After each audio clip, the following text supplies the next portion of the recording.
పేపర్ల మీద జీవోలు తెచ్చి మేము ఇది శాంక్షన్ చేసినాం అది శాంక్షన్ చేసినాం మా తోక ఇంత పోడుగుండే అని చెప్పుకుంటున్నారు. మరి గతంలో ఉన్నటువంటి ప్రభుత్వాలు ఉన్నటువంటి భాగస్వాములుగా ఉన్నటువంటి వాళ్ళు మరి ఏ రకంగా ఈ అభివృద్ధిని మర్చిపోయారు.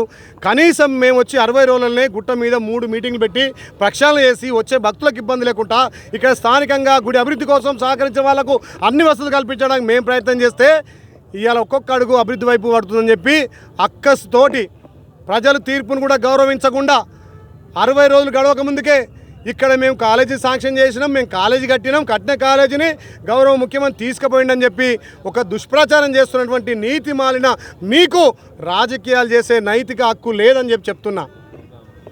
ఒక ఆయన గాలికొచ్చి గాలి గెలిచిపోయి గాలికొచ్చినోడు కూడా మా మీద మాట్లాడతాడు. వాడికి ప్రజలంటే తెలియదు, వాడికి ప్రజాస్వామ్యం అంటే తెలియదు. పూటకో పార్టీ మారేటోడు కూడా మా మీద మాట్లాడుతుండంటే నీకు ఏ రకంగా పార్టీలు మారితే కనీసం నువ్వు లేనప్పుడన్నా పార్టీలకు విలువ ఉండే, నువ్వు పోయిన తర్వాత ఆ పార్టీలకు విలువ లేకుండా చేసినావు. ఇవాళ నీ విలువ తీసుకోవడానికి మళ్ళా కాంగ్రెస్ పార్టీతోటే ఇవాళ అభివృద్ధి సాధ్యం అని చెప్పి ప్రజలు నమ్మి కాంగ్రెస్కి అవకాశం ఇస్తే ఇవాళ గాలికి వచ్చినోడు గాలి గెలిచి గాలి పోయి మా ప్రభుత్వం మీద మా గౌరవ రేవంత్ రెడ్డి మీద ఈ రకంగా మాట్లాడడం మీ తెలివితక్కువతనానికి నిదర్శనం. ఏదైతే గతంలో 7వ నెల మెడికల్ కాలేజ్ శాంక్షన్ అయిందో ఆ మెడికల్ కాలేజీని ఖచ్చితంగా యాదృట ఇక్కడ చుట్టూ పరిసర ప్రాంతాల్లో ల్యాండ్ అక్విజిషన్ కోసం ప్రయత్నం చేస్తున్నాం. దానికి ఉస్మానియా యూనివర్సిటీ ప్రొఫెసర్ మల్లికార్జున గారిని ప్రిన్సిపల్గా వేయడం జరిగింది. ఇప్పటికే 20 మంది స్టాఫ్ నర్స్ని వేయడం జరిగింది. రేపు జూలైలో జరిగే ఎగ్జామ్ వల్ల వచ్చే మెడికల్ పిల్లలకు 50 నుంచి 100 మంది పిల్లలకు 20,000 ఎసెప్టీ తోటి ఇక్కడ బిల్డింగ్ ఏర్పాటు చేసి హాస్టల్ వసతి ఏర్పాటు చేసి ఇక్కడ మెడికల్ కాలేజ్ కట్టాలని మేము ముందుకు పోతుంటే మెడికల్ కాలేజ్ తరలి వెళ్ళింది, మెడికల్ కాలేజ్ కాకెత్తుకపోయిందని చెప్పడానికి మీకు ఏ రకంగా నోర్లు వస్తున్నాయి? మిమ్మల్ని 5 ఏళ్ళు ప్రజలు ఇంట్లో కూర్చోమన్నారు, మాకు సలహాలు ఇవ్వండి, అభివృద్ధిలో మీరు కీలకంగా అండి, మెడికల్ కాలేజీని ఎట్లా కడదాం ల్యాండ్ ఎక్విజిషన్లో మీ సహకారం ఇవ్వండి. గుట్ట కనుమైన ప్లేస్లో ఇక్కడ మల్లాపూర్ కానీ సైదాపూర్ కానీ ఇక్కడ ఉన్నటువంటి గవర్నమెంట్ ల్యాండ్లో కట్టడానికి సిద్ధంగా ఉన్నాం.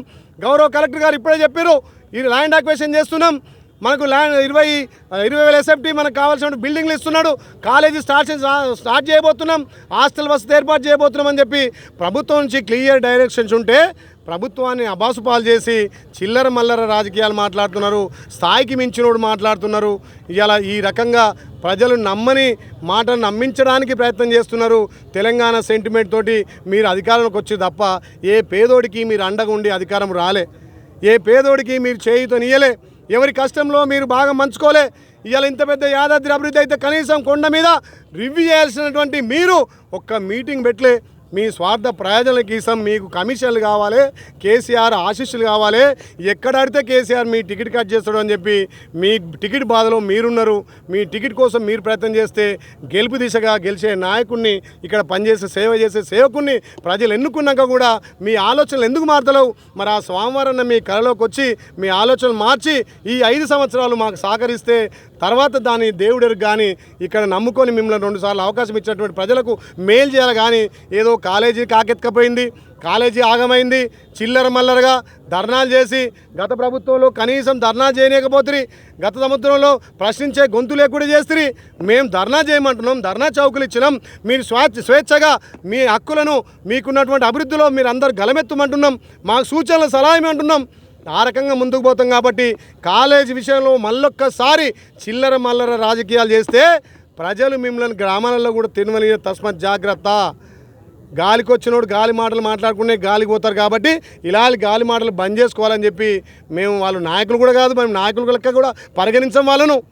ప్రజల సంక్షేమం కోసం, ప్రజల ఆలోచన కోసం ఏ రకంగా మీరు అభివృద్ధిలో కీలకంగా పాత్ర వహిస్తారో, అభివృద్ధిలో మీరు సలహాలు ఇస్తారో ఇవ్వండి. మేము మీ అందరి సలహాలు సూచనలు తీసుకుపోయే పార్టీలకు అతీతంగా ఆలేరును అభివృద్ధి చేయడానికి ఆలేరు నాయకుడిగా కాదు సేవకుడిగా పనిచేస్తానని చెప్పి మాట ఇస్తున్నా. ఆ మాట ప్రకారమే అభివృద్ధి వైపు ముందుకు పోతున్నాం. మొన్ననే ఇక్కడనే ఈ ఆలేరు ప్రజల కోసం 12 కోట్లతోటి ఎన్ఆర్ఎస్ నిధులు తెచ్చి గ్రామాన సీసీ రోడ్లు పోస్తున్నాం. మా గౌరవ ముఖ్యమంత్రి గారు ప్రతి నియోజకవర్గానికి 10 కోట్ల నిధులు ఇచ్చిన్నాడు.